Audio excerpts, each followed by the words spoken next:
Innovation Forum, a mega 3-day conclave, begins here in Paro from October 1st till October 3rd.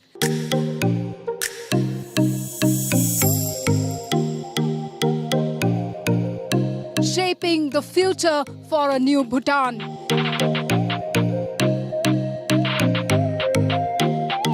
Catch all the major highlights with me, Oinitam Oja, reporting live from Paro, only on Northeast Live.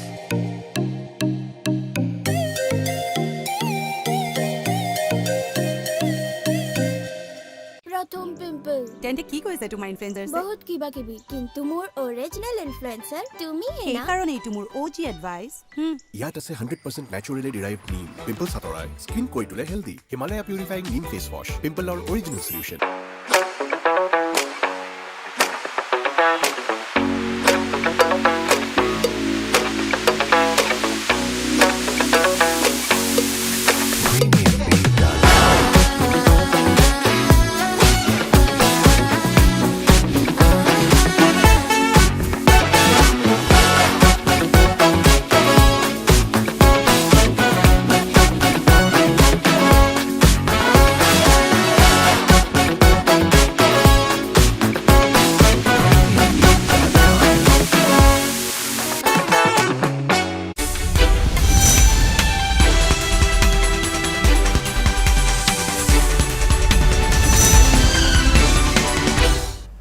International focus. Israeli Defense Forces launched targeted ground operations in southern Lebanon today, focusing on Hezbollah strongholds and infrastructure identified through precise intelligence. According to the IDF, the limited and localized raids concentrated in villages near the border aimed to neutralize threats to Israeli communities in the northern region. In a post on X, the IDF wrote, and I quote, "In accordance with the decision of the political echelon, a few hours back, the IDF began limited, localized and targeted ground raids based on precise intelligence against Hezbollah terrorist targets and infrastructure in southern Lebanon," unquote. It added that these targets are located in villages close to the border and pose an immediate threat to Israeli communities in northern Israel. The Israeli military stressed that the ground operations in southern Lebanon are proceeding according to a plan developed by the General Staff and Northern Command. The IDF reaffirmed its commitment to Operation Northern Arrows, adjusting tactics as needed while simultaneously combating threats in Gaza and other areas. These operations were approved and carried out in accordance with the decision of the political echelon. Operation Northern Arrows will continue according to the situational assessment and in parallel to combat in Gaza and in other arenas.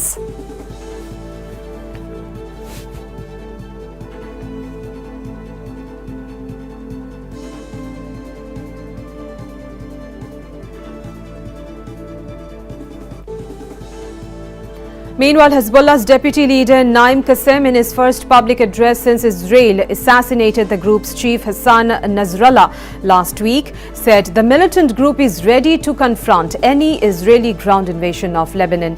Israeli forces have dealt multiple blows to Hezbollah in a 2-week wave of attacks on targets in Lebanon that has eliminated several commanders. The possibility that Israel's next move might be to send ground troops and tanks over the border is on many minds. In other developments, the Palestinian militant group Hamas said an Israeli airstrike killed its leader in Lebanon in the city of Tyre today, and another Palestinian organization said 3 of its leaders died in a strike in central Beirut, the first such hit against the capital's limits. Hamas said its leader in Lebanon, Fateh Sharif Abu al-Amin, was also killed along with his wife, son and daughter in a strike that targeted their house in a refugee camp in the southern city of Tyre in early hours today. Lebanon's health ministry says more than 1,000 Lebanese have been killed and 6,000 wounded in the past 2 weeks, without specifying how many were civilians.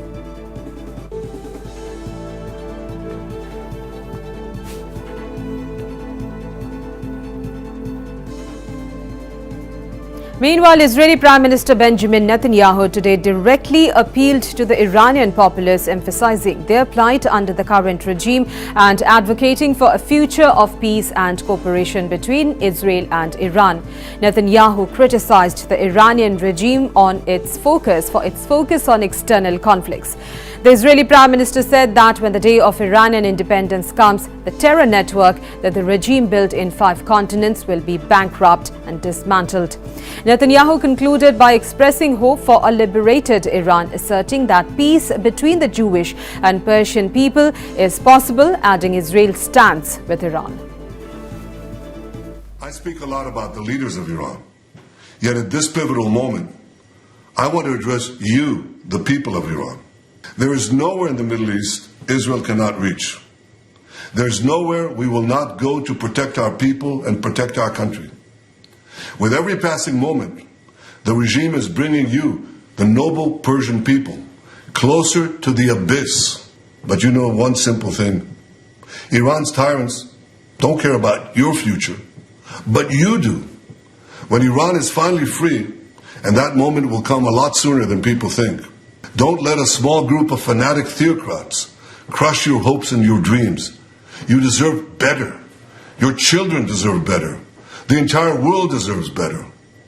I know you don't support the rapists and murderers of Hamas and Hezbollah, but your leaders do. You deserve more. The people of Iran should know Israel stands with you. May we together know a future of prosperity and peace.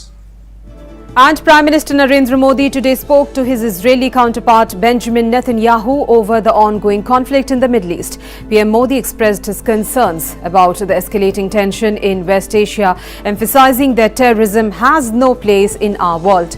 In a post on X, Prime Minister Modi underscored the importance of preventing regional escalation and ensuring the safe release of all hostages, reiterating India's commitment of supporting efforts for an early restoration of peace and stability.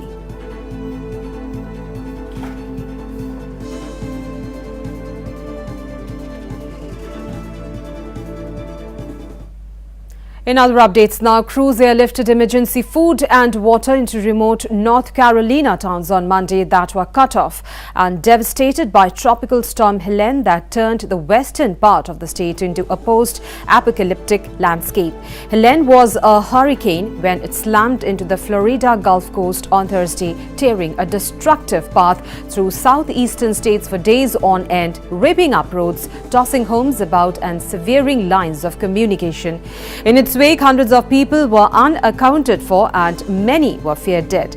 The storm killed more than 100 people in North Carolina, South Carolina, Georgia, Florida, Tennessee and Virginia. The death toll is expected to rise once rescue teams reach isolated towns and emergency telecommunication assets come online. Throughout North Carolina, some 300 roads were closed. More than 7,000 people registered for U.S. Federal Emergency Management Agency assistance, and the National Guard was flying 1,000 tons of food and water to remote areas by plane and helicopter. Meanwhile, U.S. Vice President Kamala Harris described the losses as heartbreaking.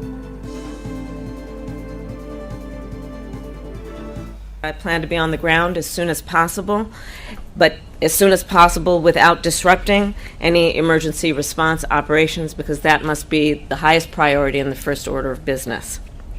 Already, nearly 100 people have been confirmed dead, and hundreds more are missing. The destruction we have seen in Alabama, Florida, Georgia, North Carolina, South Carolina, Tennessee, and Virginia is heartbreaking. So far, more than 3,300 federal personnel are on the ground to assist with recovery efforts. They are deploying food, water, and generators. And we continue to work with teams on the ground to restore water and power as quickly as possible.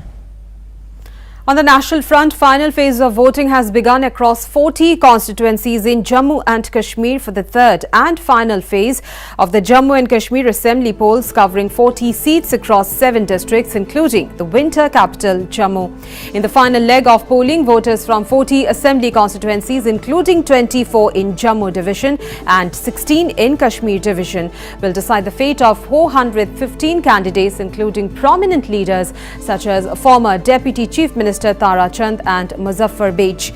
This is the first assembly election in Jammu and Kashmir since Article 370 was abrogated. The results will be announced on the 8th of October. The 16 assembly segments in 3 border districts of North Kashmir will vote amid tight security today. After 8 scheduled tribe reserve seats voted in the first 2 phases, the last ST seat, Gurez, will vote in this phase. It will also see all of Jammu and Kashmir's 7 scheduled caste reserved seats vote, including Akhnur, Bishna, Katwa, Mar, Ramgarh, Ramnagar and Suchedgarh, all located in the Jammu division.